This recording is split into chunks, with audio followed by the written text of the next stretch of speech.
Senator Cramer, thank you, sir, for coming on. And I just want to do some quick math here. So 3.5 trillion, apparently that's what they're proposing, the Senate Budget Committee Democrats. Then there's at least $1 trillion in infrastructure. So we're talking about $4.5 trillion of new spending. And my simple first question is this, sir. We have a booming economy.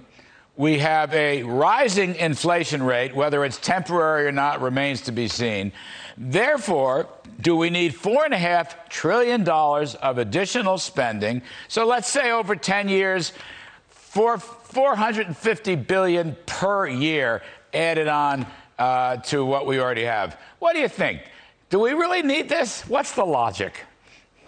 Well, Larry, thanks for having me. And let's not forget that, you know, at the end of this fiscal year, if we pass a CR, we're going to add $3 trillion more to the debt, because that's roughly how much of a deficit we'll run just spending the same amount as we did last year. And let's also not forget, we already spent $1.9 trillion we don't have earlier this year. So if you're the economic advisor to the president and somebody came in and gave all that math to you and you said, no, and he said, well, what should we do? You wouldn't say, let's spend $3.5 trillion and raise taxes doing it. I mean, here we have a booming economy, inflation more than, if it's temporary, it's not as temporary as Jerome Powell said it was going to be. I'm not surprised by, frankly, by either the amount or how the longevity of it. But if he came in and he told you all of that, and you have this economic opportunity that's presenting itself while the pandemic goes away and the economy opens up, the last thing you would do is screw it up with tax increases. I just, for the life of me, can't see the logic in any of this, because Joe Biden is going to go down as the president who did more to destroy a growing economy than anybody else if they continue with this nonsense. Yeah, I know. If it ain't broke, don't fix it. That was my line. Well, actually, Senator, I once was an economic advisor to a recent president. I kind of recall that. And if I had these numbers coming from the Senate Budget Committee, I would advise him to say no, to veto everything. It just ain't worth it. And I want to go through with stuff with you, but let me ask you one more question off the top. Sure. Janet Yellen was doing an interview with Bloomberg News. We talked about this last night on the show. And she said that businesses, American businesses, were really in favor, and they were giving a crucial push to these tax hikes. So I spoke to the president of the Business Roundtable. That's the top 200 businesses in America, yep. Josh Bolton, an old friend and a very straight shooter. And he informed me that business is opposed to every single provision, the domestic provisions and the G20 provisions, which would damage American companies even more. And he gave me this factoid, Senator, where I'm going. Trump cut taxes by roughly $350 billion, according to the Joint Tax Committee. And Biden is going to raise taxes by, they're saying, $2.3 trillion. So the Biden tax hike, Senator, would be 7 times the Trump tax cut. And that's one reason why this stuff makes no sense. And a second reason why business is opposed to it. And by the way, Larry, I don't think it's just the top 200. I mean, as impressive as that is, I haven't talked to a small business owner that's saying, please increase my taxes. I'd love for you to increase my taxes. And by the way, increase the taxes for all the people who buy stuff from me, and raise the taxes for all the people that I buy stuff from in the supply chain. Nobody's calling for an increase in taxes that I've talked to, you know, certainly not in the business world. I mean, it's like on companies, you know, the working class, the blue-collar working class, they shoulder the burden. Corporations don't pay taxes. People pay taxes. Right. 70% is burdened by the middle class. So there's a big corporate tax hike to 28%.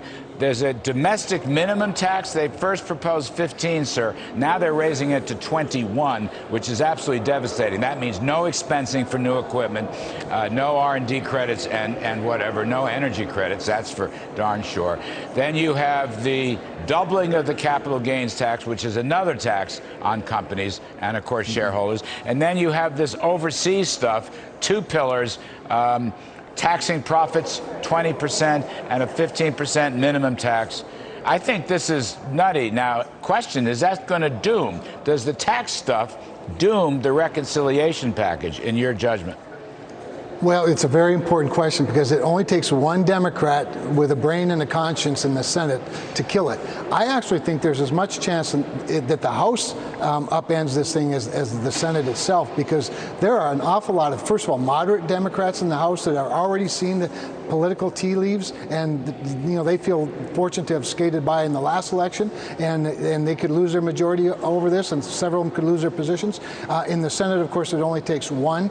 So a lot of this stuff is loony. I mean, the very idea that we'd collude with all of our competitors to have a minimum tax so that, to somehow avoid the competitiveness of nation to nation as well as state to state and community to community is just mind-boggling to me. It's just philosophically untenable for me to even comprehend. But again, the worst tax in all of this is inflation itself. So you're raising taxes on people that are already going to be suffering from these inflations that are going to be up and down the entire economic scale if we're not careful here. Let me just ask you, there's a lot of climate change. There's climate change stuff in the infrastructure package, and then a lot more climate change stuff in the, I'll call it the reconciliation package.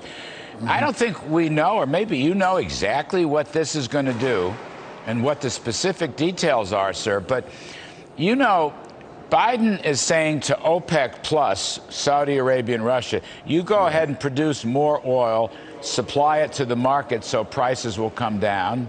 Gasoline is high. But he's saying to our energy people, don't produce. We don't want anything like that. Now, that hurts America, but there's going to be more of that in these two bills, won't there be? Well, great point, Larry. The nonsense of a policy that encourages our adversaries in many cases, and certainly our competitors at least, to produce more of a fuel while we, diminish our production, hurting American jobs, it makes no sense on its face. But beyond that, if the stated goal is to reduce the climate change effects, the best thing to do is invest in American energy, and American energy of all types, because even fossil fuels in the United States, and our friend Joe Manchin describes this for coal better than anybody. If you're going to invest in fossil fuels, at the very least invest in American fossil fuels, because we produce it cleaner, we manufacture with it cleaner, we generate electricity with it cleaner, and we're always improving, and we have nothing to apologize for. But while China builds hundreds more coal-fired power plants, they're not meeting our standards. So for the life of me, there's no good outcome in what the Biden proposal states, and it certainly isn't going to reach their goal of a cleaner, greener environment or climate. And what really bothers me is that a lot of corporate America seems to be either buying into this or at least faking it to the point where they're sending really bad signals, in my estimation. Senator Cramer, what's so great about this bipartisan infrastructure package? President Trump said, you're being taken to the cleaners, don't do it. The pay-fors aren't established. The IRS pay-for is going to be crazy. It's never going to work, and it's going to intrude on all of our, personal privacy. But it's not really, there's all kinds of climate stuff. What's so great about the infrastructure package? Yeah, so a couple of things, Larry. One of the things, and I'm not speaking necessarily for me, but one of the benefits of it is that it is, in fact, bipartisan. And to the degree that that's what matters to you, I suppose you'd say at least it's bipartisan. I would say this. There are some NEPA reforms that so far they've pledged to keep in place. That's, of course, permitting reforms, environmental permitting reforms, at least on the surface transportation part of it, which I'm on the committee that drafted and passed that bill out of committee, that part of the bill. If they'd hang on to those things in the transportation side, I think you'd have to say that's good. I think the other thing that's good about it is that it is all hard infrastructure. Setting aside the pay-fors for a minute, which are very important, but it's all hard infrastructure. It's an asset at the end of the spending. The asset has its primary purpose, the movement of goods and services to market. So at least that there is that. The pay-fors, though, Larry, are more than a small problem. The IRS pay-for that you're talking about is wrong on every level, and not the least of which is because for the last year and a half, my staff has been taking all of the calls from my constituents who can't get anybody from the IRS on the phone because they don't go to work. And so now we're going to pay tens of thousands more people to not go to work at the IRS and somehow think that's going to generate more money. The IRS is not the problem with our revenue shortfalls. The problem with revenue shortfalls is the spending side. All right. Kevin Cramer, by the way, really smart guy.